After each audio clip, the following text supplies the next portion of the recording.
Hi there, it's Kevin with Deckbuilder.com here with a Marionette Master update. A lot of people have been asking me for my most updated list. I'm still messing around with cards. The biggest change is drop the fetid pools. You never want a land to come into play or tapped. Even makes the Drowned Catacomb a little bit of a liability sometimes, but it's easily the land that comes into play untapped the most. And it also helped fixes our deck because we are only running 20 lands. So I started this deck of like 23, 24, went down to 21. Now I'm really low because we have a lot of way to dig for lands. Still running the 2 strategic plannings and the 4 chart a course. Chart a course is actually a lot better than strategic planning. The 1-drops are still the same with Hope of Garipur as well as the Minister of Inquiries.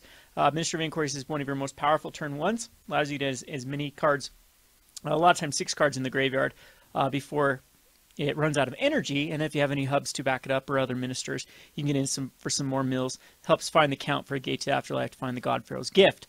The newest addition is Scrapheap Scrounger. I had 4 at one point, and it gave this deck a bit of an aggressive feel to it, as you could still go a turn 1 into turn 2, and then start picking off your opponent's life total, which made a follow-up Marionette Master quite lethal without... I mean, you have to like hard cast it. A lot of times you could be in that range to where if any of your artifacts died, it would just be lethal. But I don't like to win that way. I think it's really clunky. The whole reason I brought Scrapheap in there is I want another artifact for Glintness Crane to hit, so our artifact count's up a little bit higher, as well as it is one of these cards that can go the late game, and it gives you this cool little interaction that if you have the Metalwork Colossus in the graveyard and a Marionette Master out, for 2 mana, you can bring it back. And so a lot of the times the scenario is you'll have the God Pharaoh's Gift out, you'll have the Marionette Master, and there are points where you can't quite dish off enough damage to kill your opponent, and you need one more artifact to activate Metalwork Colossus twice, and that's the correct play, is the Metalwork, or the Scrapheap comes back, exiles something from the graveyard.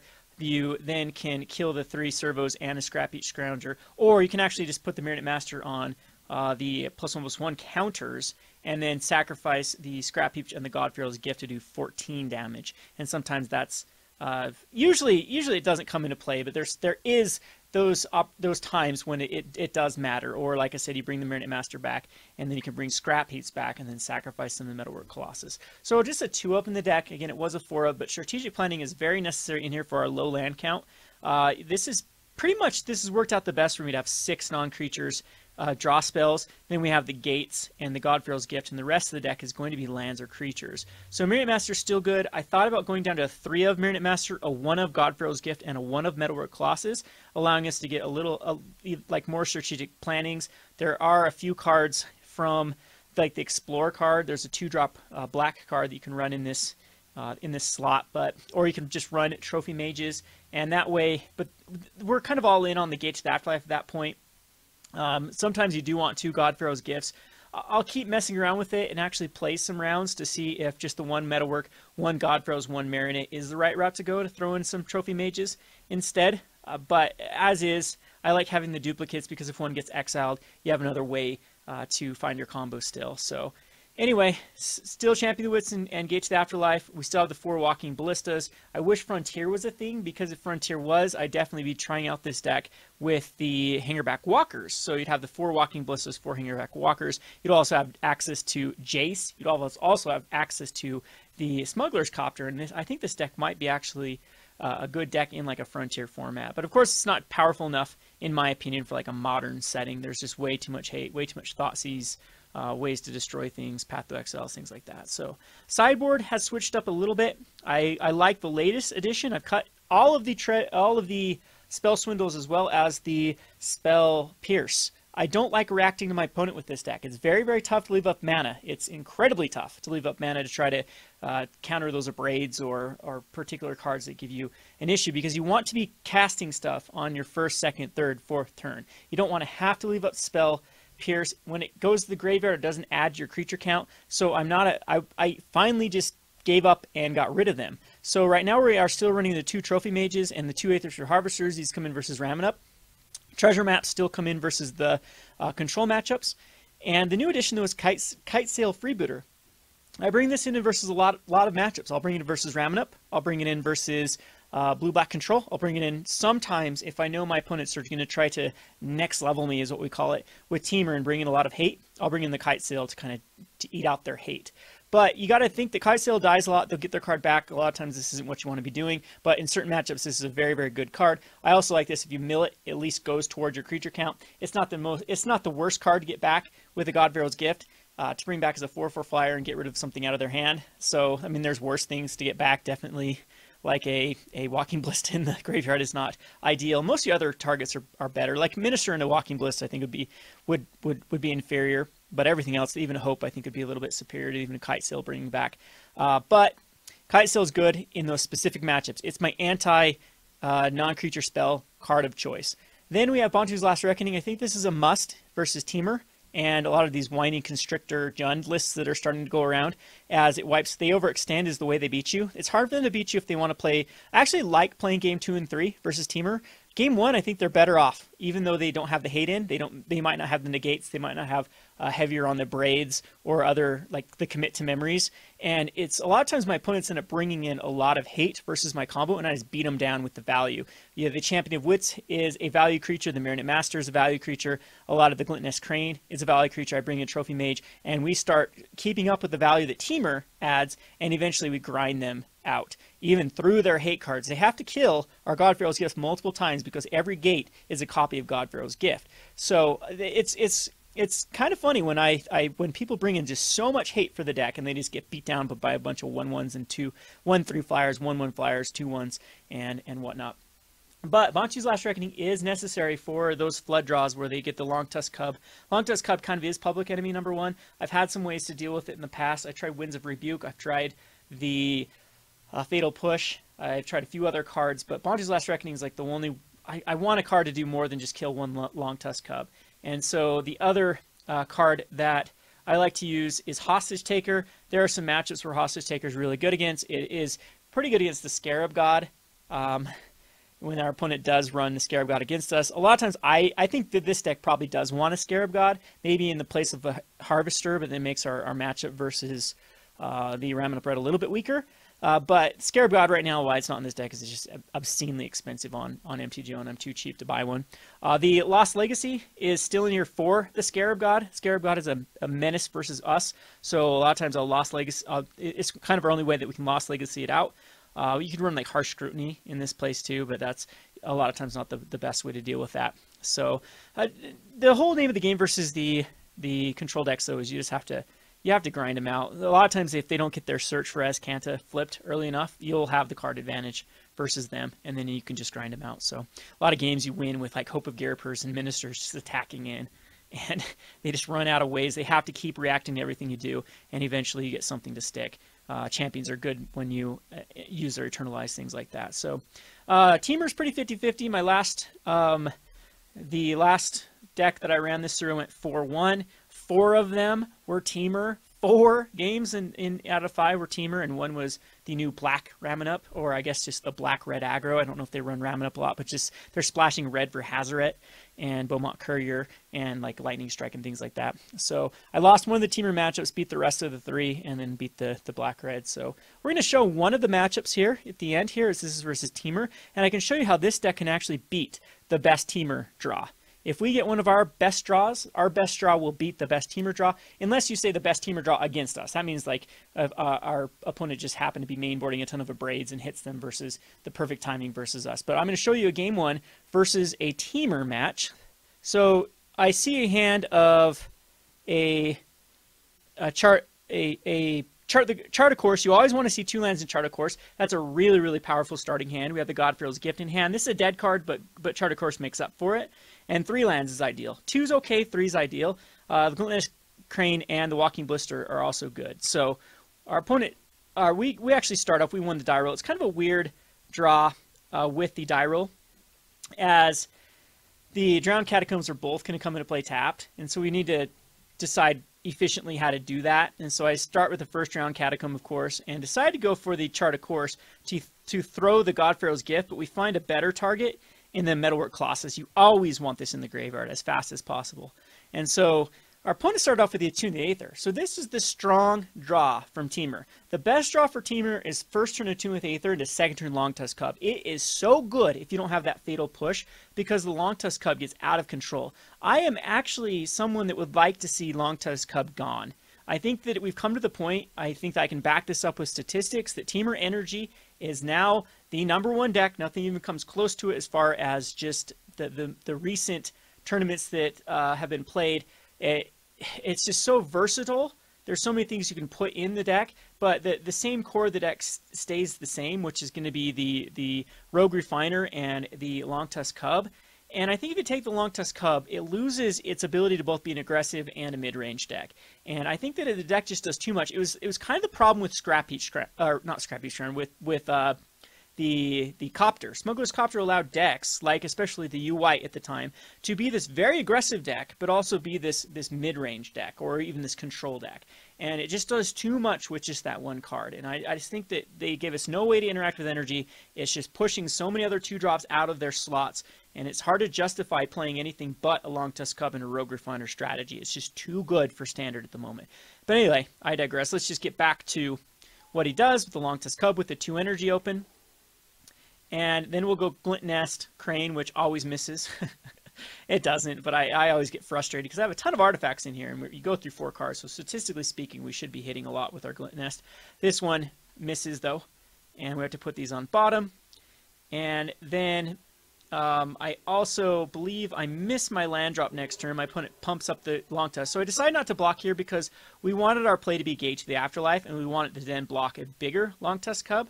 So I'm going to go with that play. Unfortunately, we miss our land drop. We definitely wanted to hit it.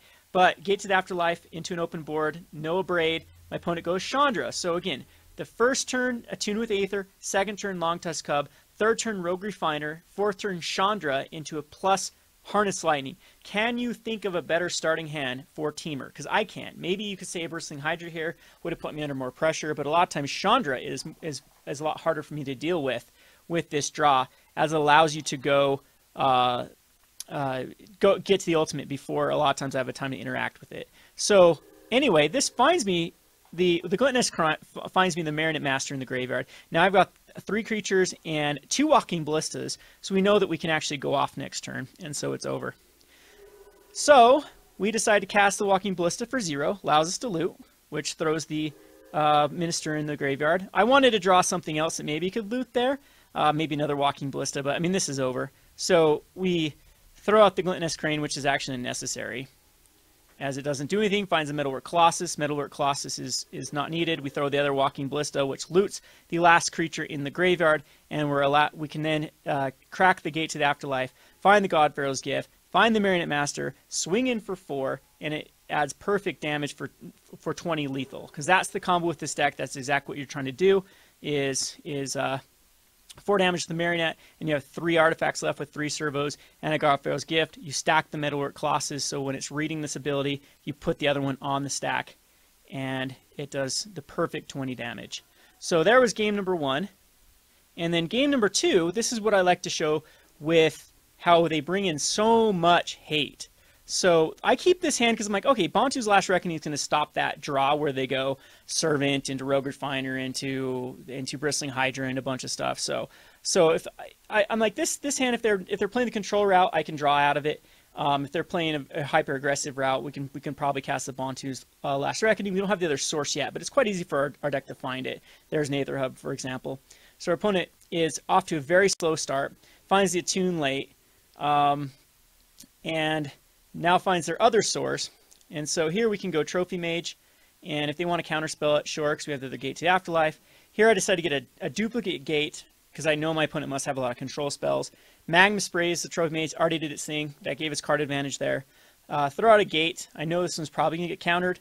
It does. Gets negated. We have the backup. So I'm really happy at this point, because Temur Energy needs to be establishing a board state at this point. Now, the Chandra is a great board state, but it doesn't have anything to protect at the moment, and it doesn't find any advantage off the top. It just does it for 2 damage. Allows me to cast this Gate with a Glint Nest, which actually does hit this time, finding a Walking Ballista. So we're really good to go. If our opponent plays a creature, we Hostage Taker. My opponent decides to cast 2 spells to kill the Glint Nest that found a card. So again, card advantage. I think it did find one of the cards off the Chandra, though.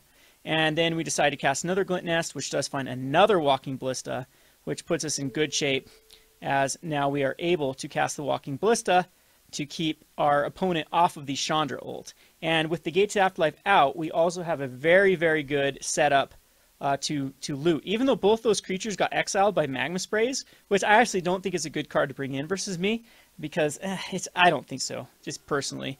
So my opponent is trying to finds a land there, a Spell Pierce off of the Chandra. That's not going to get the job done.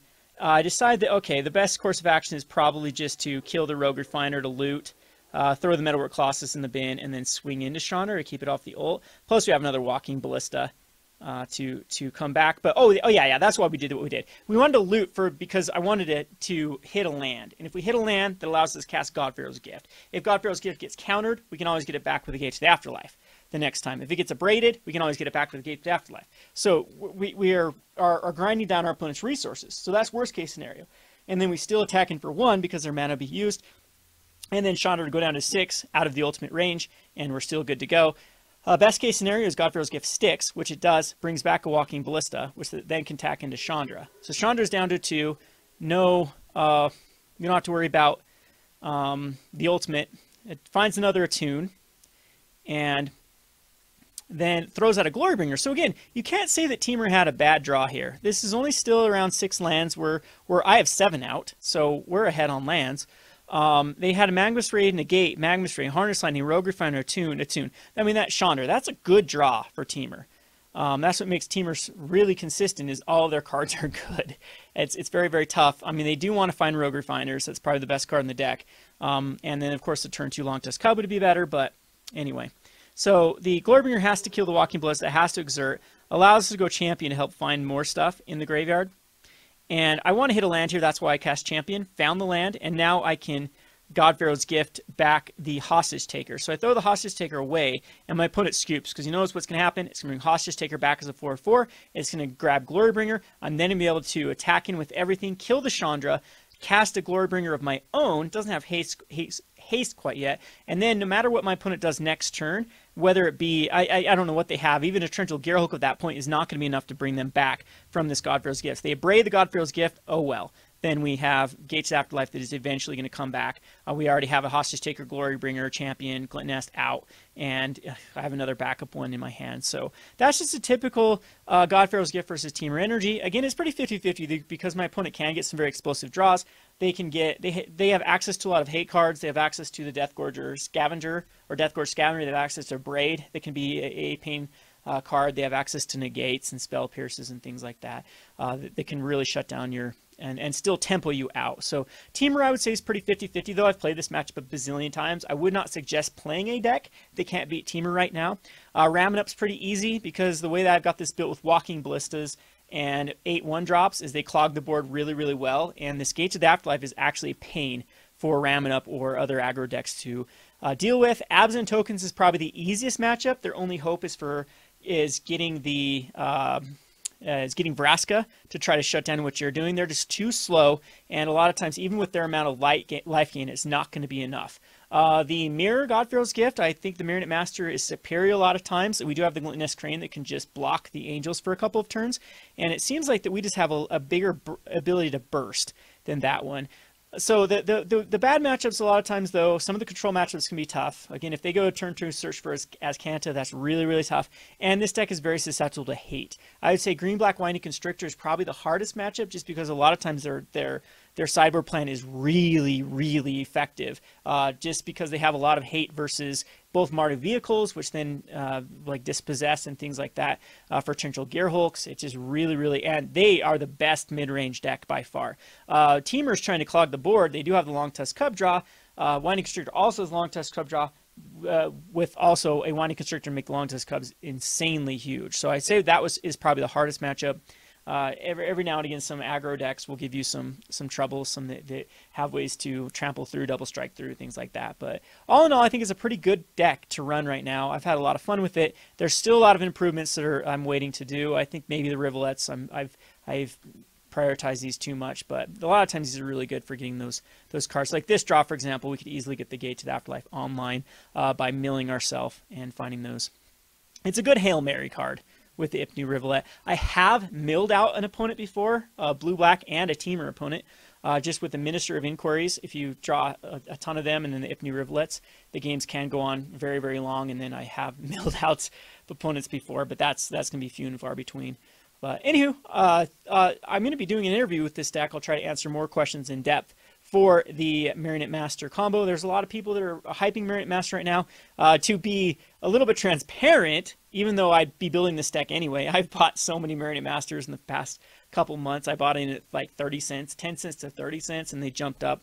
And it's just because I did it in anticipation there's more treasures coming out the next set. And it's already up to $1.30, so a lot of people accuse me of trying to pump up my own stock in the deck. But I always say the Marionette Master, ever since I put it in King Makar, as the win condition for King Makar in my commander deck, I've been in love with the Marionette Master card. And if you remember back in the day, I also played it in a green-black tokens list, which was one of my favorite decks I've ever created. So in love with the card, and I'm glad that it actually has found a really, really solid home. I don't know why more people are not utilizing it in a God Pharaoh's Gift type shell, because it is just a powerful, powerful card to get back.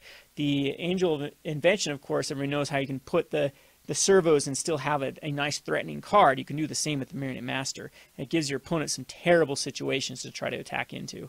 So anyway, I hope you enjoyed this more in-depth replay deck tech video. I might live stream a little bit later on if I'm feeling up to it. So just be looking forward to that. Maybe tomorrow we'll live stream too. But anyway, Kevin with RogueDeckBuilder.com. Thanks for watching.